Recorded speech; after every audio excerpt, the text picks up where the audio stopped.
Hi everyone, my name is Jenny and I'm back today to do another video.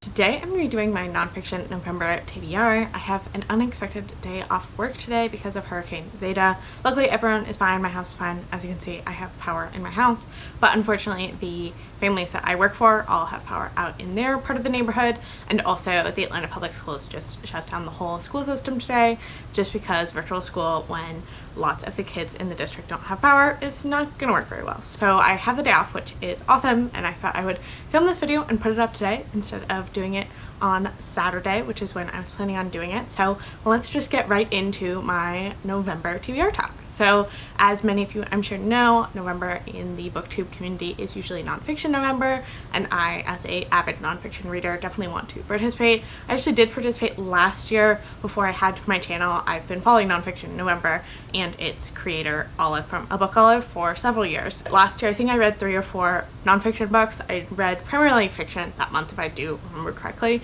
but this month I'm hoping to read almost exclusively nonfiction with a few caveats that I'll get into in a little bit. This year, in addition to Olive hosting Nonfiction November, there's a host of other co-hosts for the event, including Jill from the Book Bully, who I subscribed to earlier this year at some point and have been really enjoying her content, as well as a few other people. So I will put both Jill and Olive's announcements videos down in the description, and they'll have kind of all of the other hosts on different platforms, etc., that you can kind of check out if this is the first time you're hearing about Nonfiction November. I've already put up a recommendation video for nonfiction. It was about climate change nonfiction specifically, which I put up last weekend, so I'll put a link to that up in the cards above if you are interested in learning more about climate change nonfiction that I've read and would recommend. It is on a variety of different levels of knowledge regarding climate change, so definitely check that video out if that is an area of interest for you. With all of that being said, let's just get into the books that I'm planning on reading for this month. As I said, there are a few caveats to me reading exclusively nonfiction this month. The first of which is my African women writers pick for the month, which is The Old Drift by Namrali Serpell. I'm actually about 200 pages into this already. I started it a week and a half ago maybe, and I am really enjoying it. It is a really engaging literary historical fiction novel about the foundation of Zambia, and there's a lot of nonfiction kind of true historical events that are presented in this work, so it definitely is based on real life, but it is a fictional novel. And I will be continuing to read this until about the middle of the month, where I will put a review out for this one on my channels. Additionally, another book that I will be likely continuing into November that I started this month, that's another fiction book, is The Brighton Breaking C by Chloe Neal. This is an early ARC I received through NetGalley from Berkeley, which is an imprint of Penguin Random House, and it comes out on the 17th of November. I'm only about 20% of the way through this one so far, but I am enjoying it.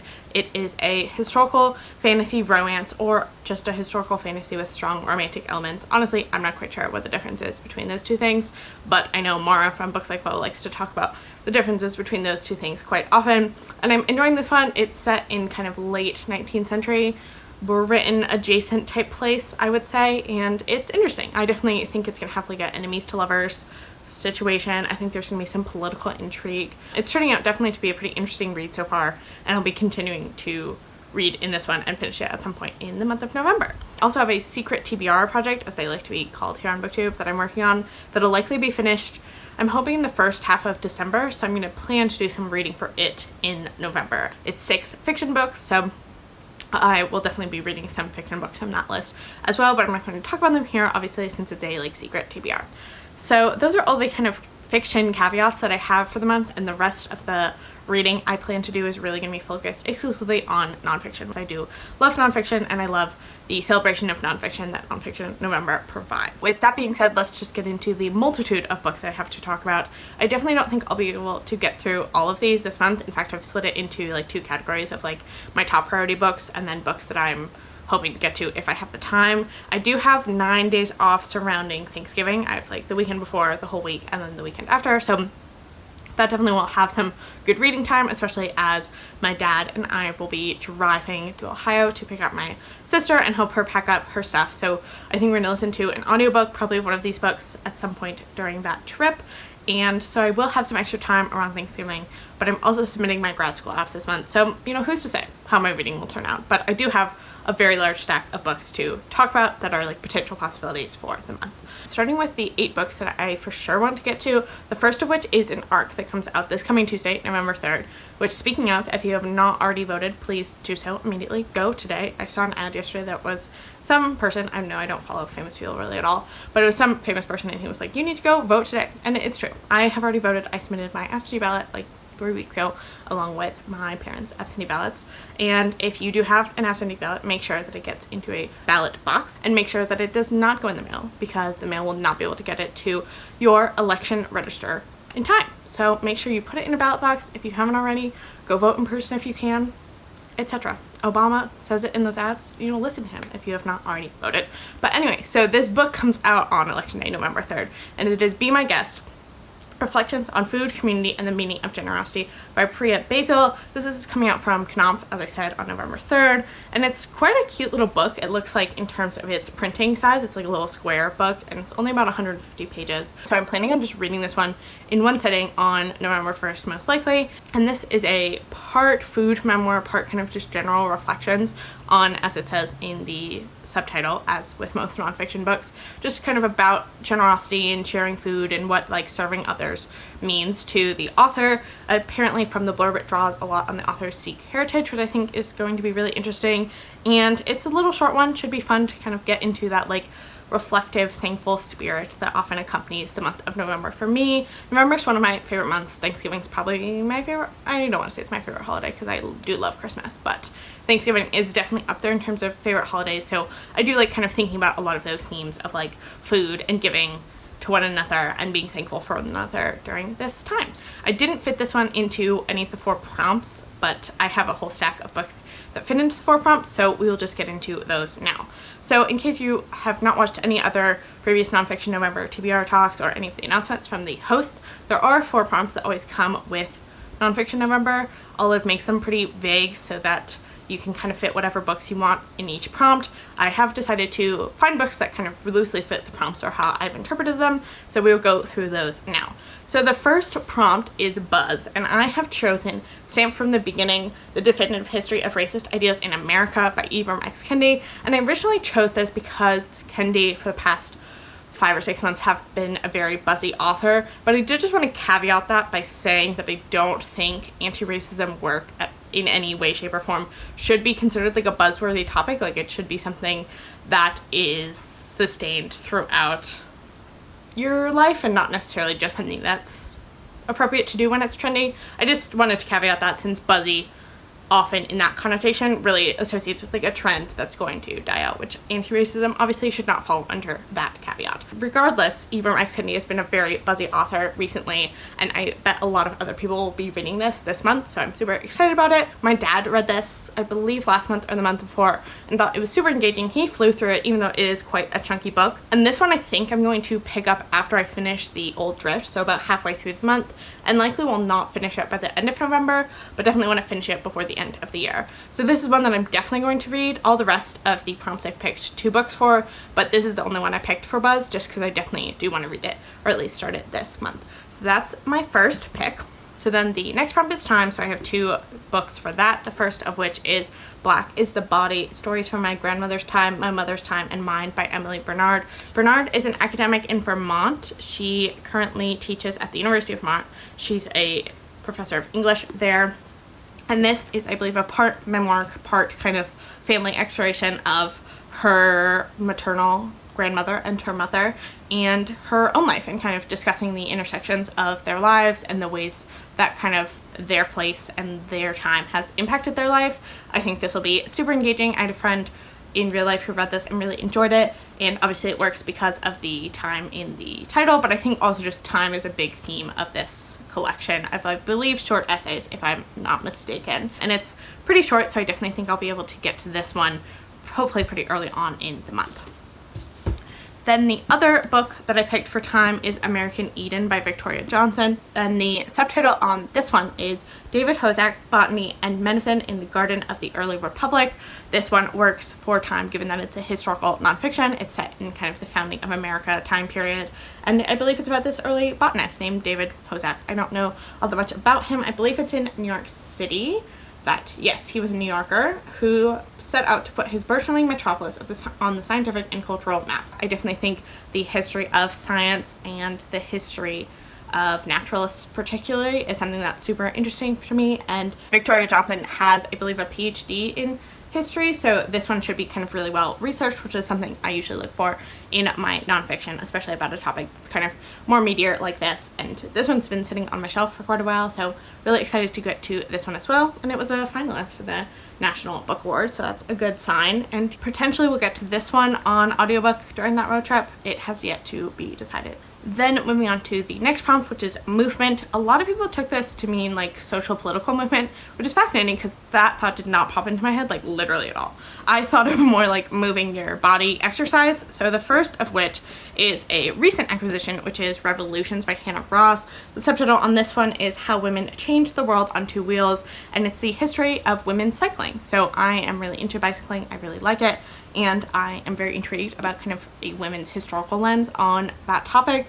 So this should be super interesting. Hannah Ross, I don't believe, is a historian by trade, but I think this will be kind of really well researched and interesting all the same. And additionally, both of these books would work for the Reading Women Challenge prompt that is a nonfiction book by a woman historian. So I'm definitely going to be reading either one of these, if not both of them, this month, so I can fulfill that prompt and work on continuing to complete my Reading Women Challenge. The other book that I've picked for this movement prompt is Walkable City, How Downtown Can Save America One Step at a Time by Jeff Speck.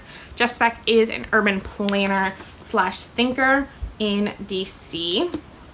He leads a design practice there, and this is basically just about how to design cities to improve walkability and encourage people to walk more in their urban environment. So super excited about this one. I think it's a little on the older side, but I think still pretty relevant. Yeah, so it was published back in 2012, but hopefully still pretty relevant and kind of definitely relevant to my interests. And then the final of the 4 prompts is discovery. So I've gone in 2 different directions for the 2 different books I've picked for this. The first of which is discovering new authors to me. So I have A Measure of Belonging, 21 Writers of Color on the New American South, edited by Snell Barnes, and this is out by Hub City Press. This is quite another slim little book, which is why I'm in part hoping that I'll be able to get to all 8 of these books this month, since many of them are pretty short. That, as it says in the subtitle, that's the great thing about nonfiction, is that it really tells you everything it's going to be about right there on the subtitle. This is a collection of essays, and I believe potentially other forms of media, I'm not quite sure. Just kidding, they're all essays written by voices of color in the South and kind of about the South, and particularly emphasizing, I believe, non-black or white voices in the South, if I'm not mistaken, as I do believe Snell Barnes is from the Philippines. Yes, she was born in Manila. So I think this will be super interesting in thinking about the other voices that make up the diversity in the South, aside from the kind of traditional dichotomy of black and white. Definitely one that I want to get to sooner rather than later, as I say with all these books. Then the other direction I'm planning on going with discovery is a true crime direction, which will be The Third Rainbow Girl, The Long Life of a Double Murder in Appalachia by Emma Copley Eisenberg. This one came out earlier this year, and I've been really excited to read it ever since. This one tells the story of a murder of 2 young women going to a commune, I believe, in the 1980s, and basically kind of how the crime was covered up and then later revisited, I believe, by some outsiders to the Appalachian region. But I think in a kind of deeper sense, this book is also an ethnography of sorts of Appalachian people and culture, and the kind of ideas surrounding what an outsider means for people in Appalachia. I have spent quite a bit of my kind of life, mostly in passing, not any extended period of time, in Appalachia, and so it's an area of the country that is really fascinating to me, as I think it is for a lot of people. So I'm super excited about this one, and I've heard some pretty good things about this one as well. Then, if those 8 books were not enough, I do have 7 other books that are like books I'd be excited to get to if I can somehow fit them in, although I'm definitely not going to prioritize these 7, since I do have those 8 that kind of better fit the prompts and also are ones I'm like really anticipating reading. But I did just want to point out these 7 in case I do get to any of them during this month. The first of which is another early e-copy that I have, and it's the other only nonfiction book that I have in my kind of ARC collection, which is Between Two Kingdoms, A Memoir of Life Interrupted by Sulika Jawed, as I think how you say her name. I watched like 5 videos about her, and she didn't say her name in any of them, which was incredibly frustrating. If anyone knows how to say her name, please put a pronunciation down in the description box below. But this author is a cancer survivor, and this is her memoir. I don't believe specifically about battling cancer, but instead the kind of journey she went on afterwards. Additionally, I believe she wrote a column for the New York Times for several years called Life Interrupted. She received her cancer diagnosis almost immediately upon graduating from college, so she kind of focuses a lot of her work and attention on understanding and kind of connecting people who also have had similar experiences, wherein a part of their life that is kind of imbued with a lot of meaning culturally has been significantly interrupted by cancer or some other chronic or potentially fatal illnesses. I think it'll be really intriguing. I do love the cover, which is, I'm gonna be honest, why I initially requested it, as I never heard of her, and also I'm not the biggest fan of memoir, but I do think, given that she's written for the New York Times and her work seems really interesting, that I will get on with this one. However, I am worried that it's gonna potentially be like really overly sentimental, which I hate to say because obviously cancer is something that is hugely detrimental to so many families, has touched so many lives, has touched my life, and so I don't, want to say that it'll be cheesy, but I'm worried it's gonna be cheesy. So if it is, I probably will just put this one aside because I think sometimes that can happen. But if it's really kind of profound in its sentimentality, then I might be able to really vibe with this one. So I'm gonna hopefully get to it. It doesn't come out till February of next year though, so I have some time if I don't end up getting to it. But since it's the other nonfiction that I have of my arcs, I thought I might as well give it a try this month. And then another one that I believe will probably toe the line between being really sentimental and profound and potentially being really cheesy is What I Know Now, Letters to My Younger Self, edited by Ellen Spraggins. And this is a bunch of famous women, both actresses, writers, influencers of all kinds, that are writing a letter to their younger self in terms of maybe life lessons that they learned that they wish they had known previously. You know what a letter to a younger self usually entails. So I think this will be pretty fun. One of my closest friends read this and actually sent me this copy and kind of highlighted a number of things. So I'm excited to read it, and it's another really short one. So I'm hoping to get to this one just so I can say that I've read it, and especially just because it is so short, but it doesn't really fit in any of the prompts, and it's been sitting on my shelf for a little while anyway, so I may or may not get to this one this month. Then another one that's a kind of collection of a bunch of different writers is A Map Is Only One Story, 20 writers on immigration, family, and the meaning of home. This was published by Catapult, and this was actually, I remember this very well because it was one of the last books, if not, it's the last book that I bought in a bookstore before COVID hit.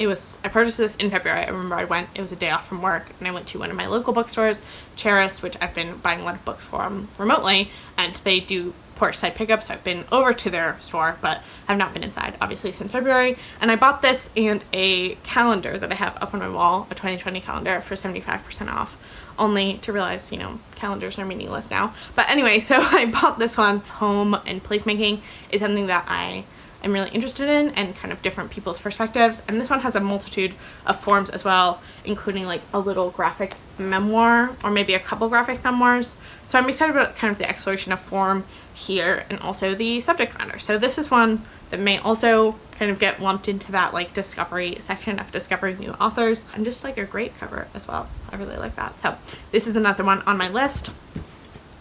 Then the next one is a somewhat recent acquisition, which is Bleakers House by Neil Stevens. This is subtitled Chasing My Novel to the End of the World, and it's a memoir by Neil Stevens about, as it says, chasing her novel. She goes to the Falkland Islands and lives among the penguins and is dealing with a lot of writer's block, and I think this memoir is in part what came out of that writer's block, as opposed to the novel that she was intending to write. That was something about a charming Dickinsonian fiction novel that she called Bleakers House, that this memoir I think actually ended up being what really came out of that writing time. I believe it was a fellowship of some kind that she received to go write her novel, but it was not happening for her. So intrigued about this one as well. I've been intrigued about this one for several years, despite the fact that it's not gotten the best reviews, but I am hoping to read it at some point in the near future nonetheless. Then we're getting down to the bottom here. Next one is also a somewhat recent acquisition, is Amnesty and Prosperity, One Family and the Fracturing of America by Eliza Griswold.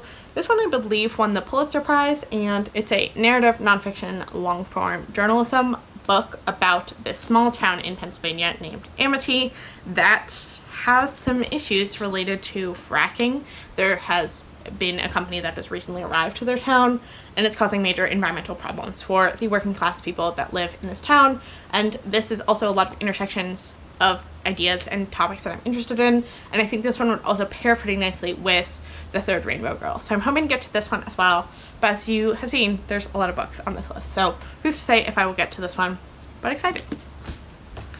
Then another one that's a strong contender for our audiobook listening when we go to pick up my little sister is Triumph of the City, How Our Greatest Invention Makes Us Richer, Smarter, Greener, Healthier, and Happier by Edward Glaser. I bought this one years and years ago at another one of my local indie bookstores here, and this was purchased before I even was kind of aware of urban planning and like had plans to enter into that professional world. But I have, as you can see, always been interested in the topics of like urban sustainability and urbanism more broadly, and so I think this one will be really engaging. It is on the older side, as I always like to check with nonfiction books.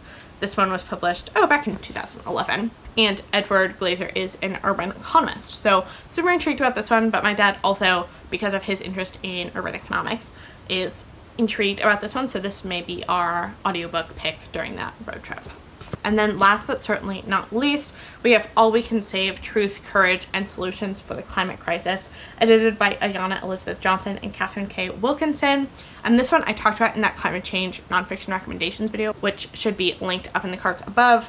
And it is a bunch of women that are teachers, writers, innovators, journalists, farmers, lawyers, all of whom are in the United States, just discussing kind of climate mitigation and adaptation strategies that they have begun to implement in their communities. And this one also has a multitude of forms. Here's, for example, a poem, but there's also essays and I believe photos and paintings in here as well. So another one that is kind of a mixed media. So those are all of my November TBR possibilities. As you can see, there's quite a few of them. Definitely not going to get to all of them, but hopefully I can get to as many as I can, especially given that I do have that extended break time towards the end of the month. If any of these books are ones that sound particularly interesting to you, or ones that were on your TBR, please let me know. I'd love to do a buddy read or anything like that if any of these books are ones that you are planning on reading as well. If you have found my channel through this video, I'd love to have you stick around and subscribe, and I will talk to you next time. Bye.